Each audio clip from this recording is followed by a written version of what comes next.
Hello everyone, welcome to Kiran's kitchen. आज म गइरहेकी छु यहाँ घिउ निकाल्नलाई। यहाँ हाम्रो दुधबाट जम्मा गरेको मलाई छाली भन्छ, जुन हामी भन्छौँ नर्मल हाम्रो ल्याङ्ग्वेजमा, जम्मा गरेर फ्रिजमा राखिरहेको थिएँ। अनि यति भइसकेपछि मैले यहाँ निकालेको छु अब यसलाई मोट्नलाई। यहाँबाट यो मथेपछि बटर निस्किन्छ। अनि बटर निस्केपछि हामी त्यसलाई पगाल्यौँ भने घरको शुद्ध घिउ निस्किन्छ। अब यहाँनिर म थोरै कोल्ड वाटर हाल्दैछु। अनि थोरै हालिसकेपछि अब यसलाई मोट्ने हो हैन। म चाहिँ यसले मोट्न मलाई सजिलो लाग्छ हैन। अनि यसले मोट्यो भने छिटै निस्किन्छ। अनि त्यसपछि मक्खन निस्किन्छ।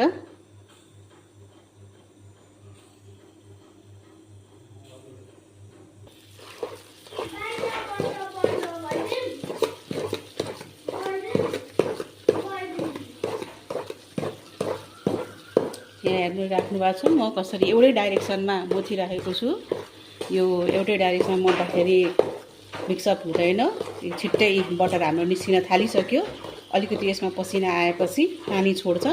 त्यो पसिना भनेको पानी छोड्छ। त्यो पानी छोड्नु भनेको हजुरको मक्खन छुट्यो र जुन यसमा अलिअलि दुधहरू थियो त्यो छुट्यो भनेर देखिन्छ। यहाँ हेर्नु, पहिले कडा न कडा थियो, अब यो सफ्ट हुँदैछ, मक्खन छुट्टिँदैछ।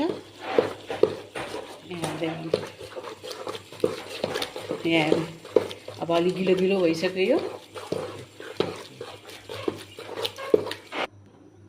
यहाँ हेर्नुहोस्, यहाँ अलिक नजिक गएपछि यहाँ हेर्नुहोस् है, दुध छुट्यो, मक्खन छुट्यो। यसमा चिसो पानी हालेपछि ठ्याक्क मक्खन बाइन्ड अप हुन्छ होइन। अनि त्यसपछि मैले हात धोएर डिटल ह्यान्ड वासले अनि बल्ल हातले गरेको। कतिजनाले चाहिँ, म अब यसमा पानी हाल्छु, कतिजनाले चाहिँ मिक्सी ग्राइन्डरमा गर्नुहुन्छ, तर मलाई चाहिँ यसरी गरेको राम्रो लाग्छ होइन। छिटै इन्स्ट्यान्टली घिउ निस्किन्छ। यहाँ हेर्नु, दुध छुट्यो अनि मक्खन यो सबै यो हेर्नु सबै यसलाई अझै मजाले चिसो पानीमा पकाउनुपर्छ, मिची अनि डल्लो घिउ निस्किन्छ। दुध छुट्यो अनि घिउ सबै निस्क्यो। मोट्दाखेरि जहिले पनि एउटै डाइरेक्सनमा मोट्नु। यहाँ हेर्न सक्नुहुन्छ, यी मक्खन छुट्यो। अलिकति अझै पानी हालेको मैले यसमा।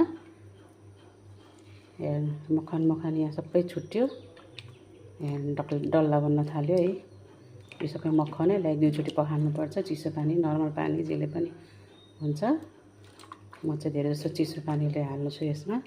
कहिलेकाहीँ चाहिँ अब नभएको बेलामा चाहिँ नर्मल पानी पनि हालेर, फिल्टर पानी हालेर यसरी घिउ निकाल्न सक्छु। यहाँ हेर्नु, यो घिउ, यहाँ यो बटर हो सबै। बटरलाई अझै पखाल्नुपर्छ, बटर हो। अनि बटरलाई पछि पगाल्ने, अनि घिउ निस्किन्छ छुट्टै। यहाँ हेर्नुहोस्, मैले बटर निकालिसकेँ छालीबाट। यहाँ यति धेरै निस्केको छ। यो 1 महिना जति जम्मा गरेपछि यति बटर आयो होइन। अब यसलाई म इन्डक्सनमा बसाल्न गइरहेको छु। यहाँ हेर्नुहोस्, मैले इन्डक्सनमा अब यो बसालिसकेँ। यो बिस्तारै पग्लिँदै जान्छ। अनि पाकेपछि यसको घिउ छुट्टिन्छ।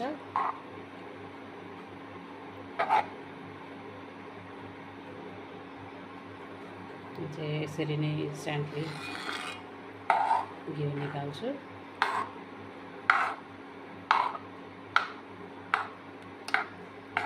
अनि घरमा यो शुद्ध घिउ खान्छौँ।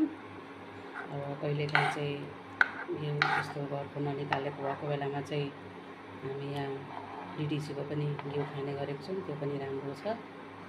अथवा मक्खनको पगालेर पनि घिउ निकाल्छौँ। यहाँ हेर्नुहोस्, यसरी पग्लिँदैछ। अघि ढिक्का थियो, बटर अब पग्लेर यस्तो भइसक्यो। बिस्तारै सबै पग्लिन्छ। यो हेर्न सक्नुहुन्छ।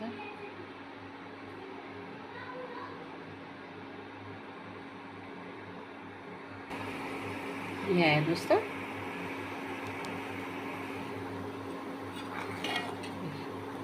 मेरो घिउ हारिँदैछ।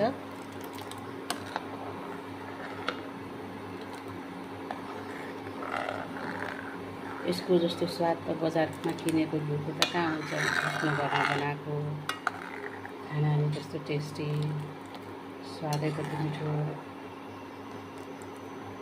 मेरो एउटा 5 इयर्सको बाबु छ, हामी यही घरको घिउ खान्छौँ, उसलाई नि यही घिउ दिन्छु। खारिँदैछ घिउ। कतिखेरसम्म पकाउने हो भने त यो ठ्याक्कै छुट्टिन्छ घिउ, अनि यो वाइटको यो छुट्टिन्छ, यो पार्ट रेड हुन्छ त्यो चाहिँ।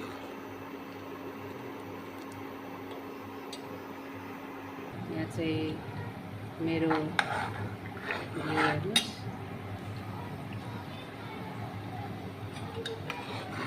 अब अलिक टाइम लाग्छ यो खारिन चाहिँ। अनि फेरि मैले इन्डक्सनमा बसालेको छु, अलिक भोल्टेज कम जस्तो छ, त्यही भएर अलिक बिस्तारै हुँदैछ। राम्रै हो, बिस्तारै मिडियम हिटमा खार्ने हो, मजाले पहेँलो पाक्ने गरी बनाउने हो होइन। मैले आइरनको कराईमा बनाउँदैछु।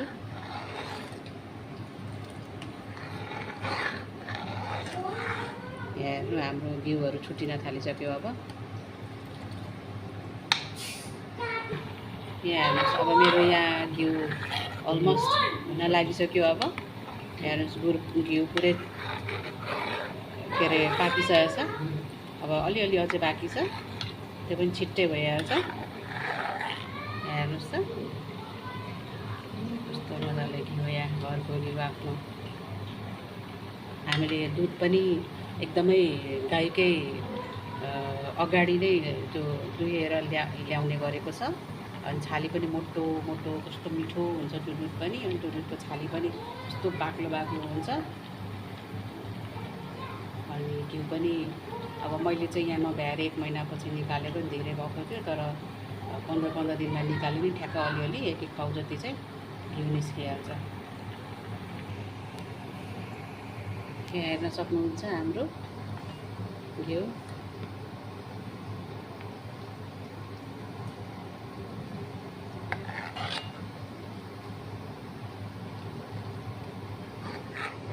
रातो भइसक्यो। अब हामीले यो अफ गरिदिनुपर्छ अनि स्ट्रेन गर्नुपर्छ यसलाई।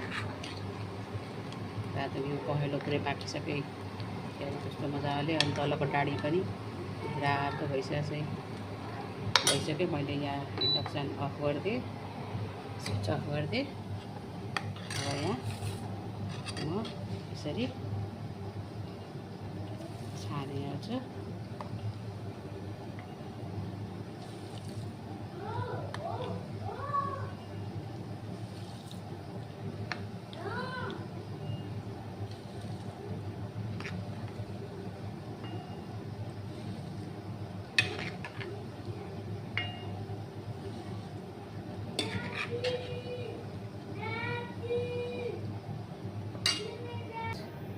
मैले सबै छानिसकेँ। यति निस्क्यो हाम्रो होइन, यत्रो बाटा छ यसमा, यति निस्क्यो। पौने 1 किलो जति निस्क्यो होला। अनि यहाँ यति थोरै पुऱ्याउने निस्क्यो होइन, छानेको। यति घिउ भयो हाम्रो घरको खानालाई 1 महिना जति पुग्छ। हजुर पनि यसरी ट्राई गर्नुहोस् होला। मिठो भयो भने मलाई फेरि कमेन्ट सेक्सनमा कमेन्ट गर्नुहोस् होला।